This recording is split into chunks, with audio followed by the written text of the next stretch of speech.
What's going on? This is Dee Car Lady coming at you. All right, today we're going to talk about MLM, burnout, how to avoid it in 4 steps. All right, a lot of times when you're out there in your MLM business, network marketing, right, you really feel burnt out, right? You can really get burnt out. You feel tugged in every direction. You feel like, man, you're running around, like a chicken with your head cut off, right? You feel like you're doing everything. You're trying to help this person, help that person, help this group, help that group, right? And it can really take a toll on you, okay? And you may be in a situation where it's like, hey, I want to help everybody, but how can you possibly do it, right, without, feeling like, oh my goodness, this is, the worst ever, like I said, feeling like you're tugged in different places. Well, this is really what you need to do. Okay, there's 4 steps. First of all, you got to realize that if you're out there trying to help absolutely everybody, you're going to feel burnt out.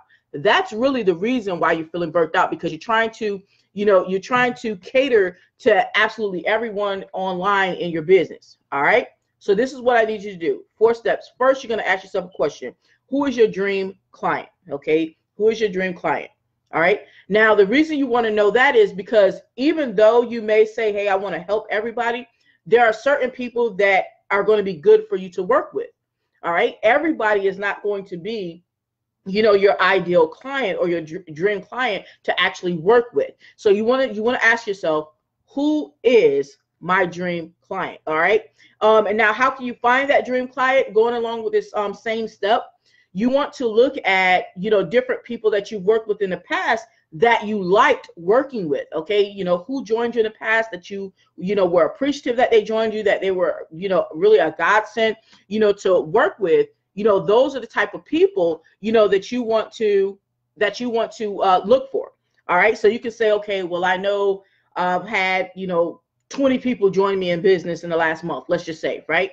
And you say out of those 20, there were like 2 who were like, oh my goodness, they were wonderful, right? They would be part of your, dream clients. Okay. So you want to, really detail that person, kind of make an avatar, right? A client avatar of that person, saying, okay, well, this person was really good to work with. So let me see, what was it about that person? What was that person's goals? Okay. That they had for their particular business. All right. You want to look at, how you can attract that person, right? How can you attract more people like them? So let's say, one of the people that was, good to work with your business, Sandra, was good to work with in your business, right? You want to say, okay, I really liked working with Sandra. Okay. What is it about Sandra? What was her goals in her business? Okay. What is it that I can do to attract more Sandras in my business? Okay. That's step number 1. Okay. Which is understanding who is your dream client. Okay. Number 2, where can you find them? All right. In this example, we're talking about Sandra, right? So you say, well, where can I find more people like Sandra? Am I going to be able to find them on Facebook? Right? Am I going to be able to, find them on Instagram? Am I going to be able to find them on YouTube? Am I going to be able to find them on Craigslist? Like, where are you going to be able to find them? Whatever, platforms it is, do they subscribe to certain types of blogs, right? Does Sandra subscribe to a certain type of blog, right? That's going to give you an idea of where you can find more people like Sandra. So once you've done number 1, you've identified your dream client, right? Then number 2, you start looking at, where can I find that dream client? Where can I find more of them? Okay. Now, before I go on to step 3, I'm gonna tell you guys, there are some people that I've worked with, since I've been in this online space, that have been my dream clients. I've like literally said, oh man, I really like working with him or her, whether it be because, they really took their business seriously, whether it be because, they actually, looked for information, because some people don't look for information. They just ask you every little question as if you're, like an Encyclopedia Brown, right? But some people actually take their business seriously, and they'll look for stuff, and they'll actually try. They won't give up, and they'll talk positive, right? So I've actually had, some people that I've worked with that I would consider my dream clients. So I'm going to be doing the same things. These are things that I do, the same things I'm telling you guys, looking for more of them. you know, and I won't, you know, throw names out there because I don't want to leave people out. And then they're like, hey, what about me? Right? Okay. So moving on to step number 3. All right. You want to then look at what bait can you use to attract, okay, to attract your dream clients. Because remember, we already did step number 1, right? We've identified them, right? Number 2, we already found out where they hang out, right? Number 3, what kind of bait can we use, you know, to attract them, you know, to attract your ideal client? Because basically you want to hook those type of people. You don't want to keep attracting the people that are going to drain your time, that you really are like, man, I really don't want to work with them again. Oh my gosh, please don't hit my link for anything else. Don't sign up for anything, please, right? You don't want those people, you know, coming to your business. So you want to look at, okay, what can I use? You know, what can I give away? Because it's all about adding value, right? So what can I give away? What type of value proposition can I make, you know, to more people like Sandra, since that's our example, right? More people like Sandra. What can I use to attract more Sandras? What bait, you know, what's going to get Sandra or people like Sandra, right, saying, oh my goodness, Dee Car Lady, I want to join Dee Car Lady. I want to link arms with Dee Car Lady, right? So what type of bait can you use? And also you want to be looking at what type of repellent, right, can you have to repel the people that you don't want? And let me give you an example so that way this really kind of brings it home for you. Okay, let's say, and this probably has happened to you, okay?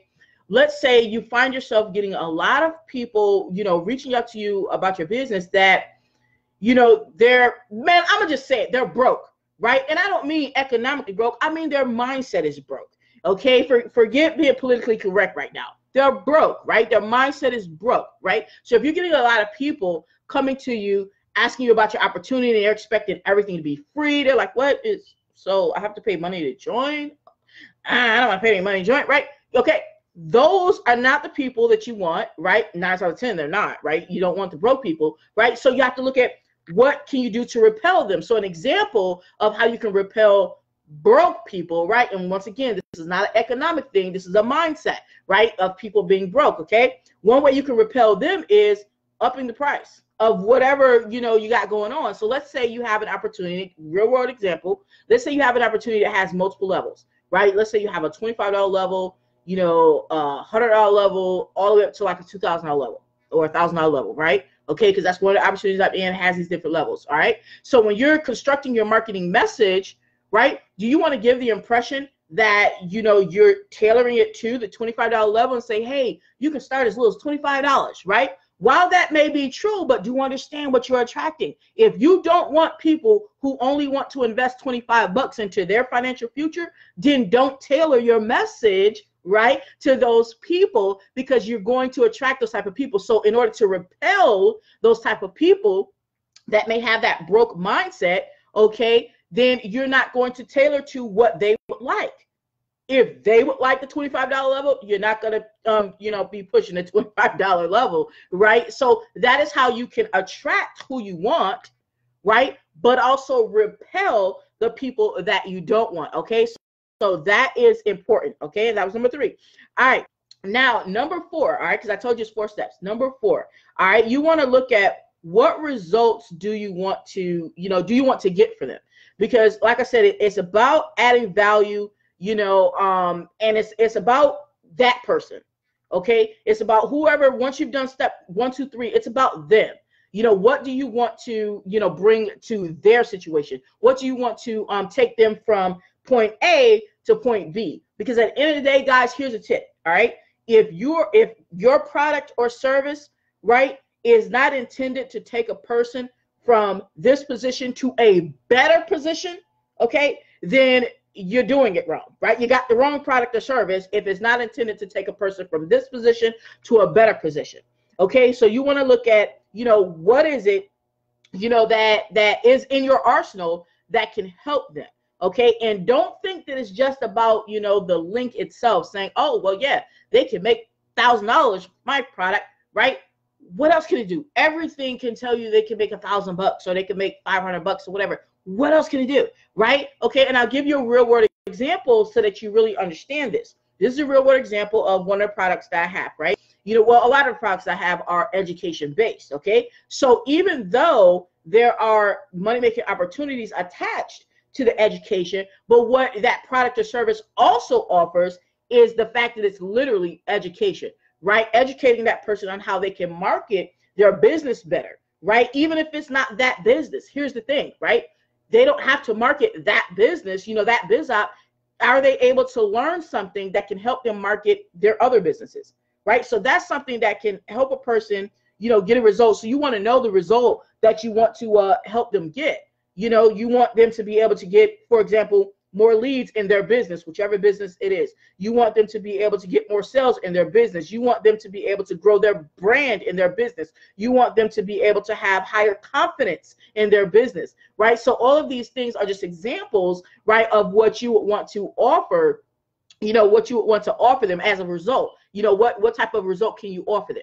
So once again, let's just go over the 3 steps again, because I want to make sure you guys get this. All right. Number 1, identify who your dream client is first off. Okay. So that way you won't be out there chasing everybody, right? Because you don't want to work with everybody. You think you do, but you don't. Okay. You don't want to work with everybody. All right. So identify your dream client based upon other people that you've worked with. This is an example, other people you work with that you really enjoyed working with them, right? Number 2, think about that person. Once you identify that person, give that person a name, give the avatar a name. If that person's name is Sandra, right? Say, hey, where does Sandra hang out, right? And then you want to start looking at marketing in those areas where Sandra is hanging out.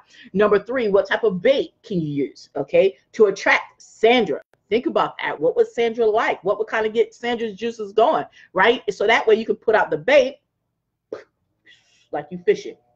Got one, right? That's what you want to do. And number 4, think about the results that your product or service can help them get to take them from point A to a better position, because that's what it's all about. And really, guys, this is actually what is helping me to avoid MLM burnout.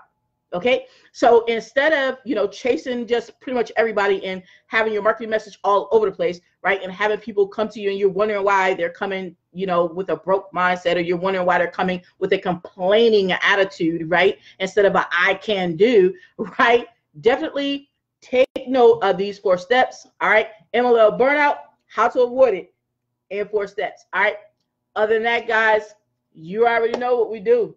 This Dee Car Lady, and we're going to take that ride to the top, baby. All right, and we out.